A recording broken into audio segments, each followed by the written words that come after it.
Well, I just tell you what, it's good to be on the other end of it. We have been on the bad end of a few of these close losses, and you know, it's good to see the guys step up and respond and do what they need to do to win this basketball game. Defensively all night, we were pretty solid defensively all night. We look at our numbers, held them to 35% shooting from the floor, 20% from the threes. We had 11 rebound advantage at the half and lost that.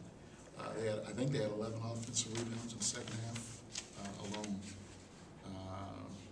12. So that's kind of disappointing. But hey, I'll take it any way we can get it right now. We've had so many of these close ones the wrong way. It's just good to win a close game. Did you tell your team before the game started it was a must-win situation? I didn't even say that again. Did you tell your team before the game started it was a must-game situation? A must-win? No, we don't talk like that. I mean, it's still a lot of basketball to be played. We take every game that we play serious. We know it's important for us to go out and give a good effort every time we're out on the floor. And you know, the other night we played well enough to win for 20 minutes. Tonight we played well enough to win probably for about 36 minutes, 35 minutes. And I think we kind of started doubting ourselves a little bit during a stretch there when they make their run. And then we challenged our guys in timeout. Don't sit back and play not to lose. Go out and win the game. And we called that play for Kenny down there at the end, and he made the aggressive drive to the basket, attacked out of that, and that was huge. I think he made, well, he made both free throws in that particular situation, so that was a big moment for us. Yeah, Kenny was telling me that the whole time he was telling everybody and his team that they're not going to lose this game, we're not going to lose that game. Was that the mindset of everybody during that situation? Well, I hope so. I hope so. You know, to be honest with you, I was a little bit concerned during that stretch because our body language, and we had a look that concerned me a little bit. And I told our coaches, you know, this is going to happen, and they got to get through it. You know, we got to let them get back on this horse and finish this thing off. And so I'm very, very blessed and very, very thankful that these guys stepped up and did that tonight.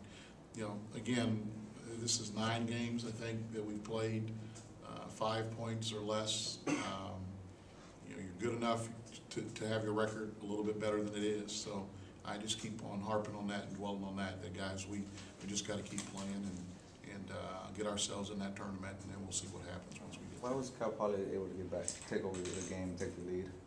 Just that's basketball. I mean, there's going to be runs in the basketball game. There's always ebbs and flows to it, and you know, they don't have the record that they have, and they're not where they are in the conference because they just sat back and let people beat them.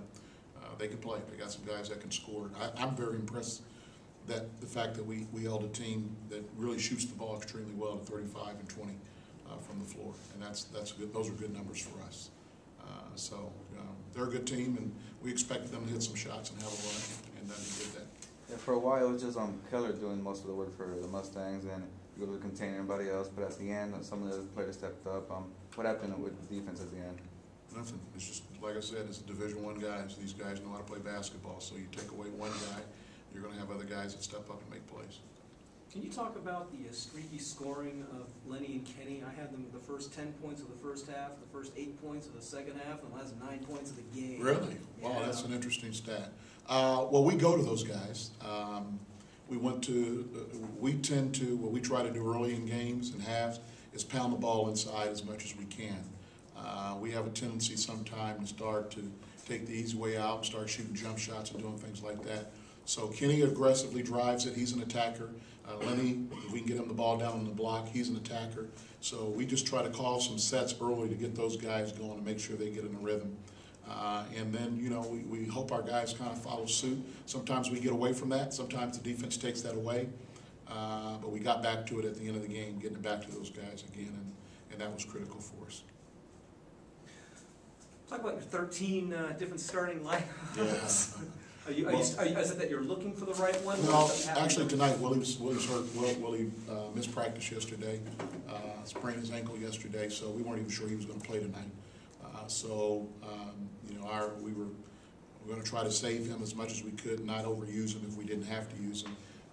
And then after the game started, I asked him. He said he felt pretty good, so he could go a little bit longer. But that was just simply him having an injury. Twisted ankle yesterday. You saw Vincent Cordell was out too, so we really thought we were going to have to go really little tonight.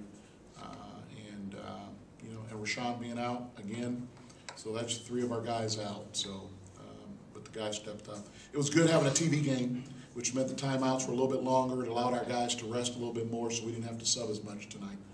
So that helped. We kind of went to our main guys a little bit more. We had 3 guys with 30 minutes and above, which is a little unusual for us. Yeah, the starters played, I think, the first 5+ minutes. I Yeah. think the last time that happened. Yeah, we usually have a little rotation, but I told them we're going to go a little bit longer because of the media timeouts. And there was a stretch, I think we almost got back-to-back timeouts. I think there was a timeout call, then there was a media at the 12, and then there was another media right in there. So it kind of worked out to our advantage tonight. Without Rashawn and playing what you guys did, can he step up as being the leader? Well, Kenny's always been in that position, you know, and he's not always stepped up. He's not always played that way, but he's always had that role with us, even with Rashawn playing.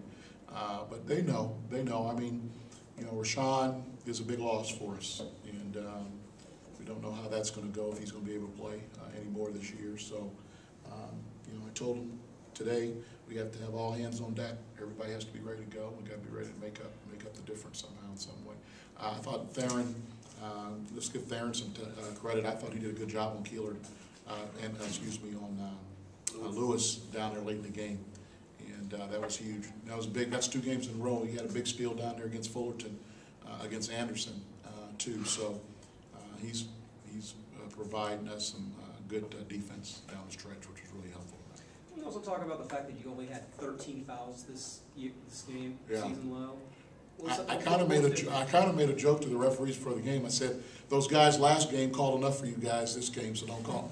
And I guess it worked. I don't know, but no, it's just one of those things. I thought we were pretty good defensively without putting hands on guys. You know, I think our guys, because they got a little bit more rest, weren't as fatigued a little bit. But it was a good defensive game for us. Yesterday, 2 days ago, we worked on some things, and I told our coaches in practice I want them to call it. Every time there's a foul, I want them called. And so we spent a practice the other day blowing the whistle a lot, and we're just trying to make our guys realize that we can't foul and play good defense at the same time. Fouling negates hustle, and fouls means we're playing bad defense. So they cleaned it up tonight, which was good. Coach, I have a question in regards to coaching staff. Coach Lau, last season, was coach at Cal Poly, and was it important personally for you and for him to get a chance for him to get it? Does that matter at all to you guys or the players? Yeah, I mean, I think our players knew. Our players understood that whole thing, and Coach Lau's one of their favorites already. He's a good guy, works real hard and everything else, and some of the guys kind of mentioned that after the game, that was a little bit for him. And but we don't make a big deal out of it. Thanks, guys.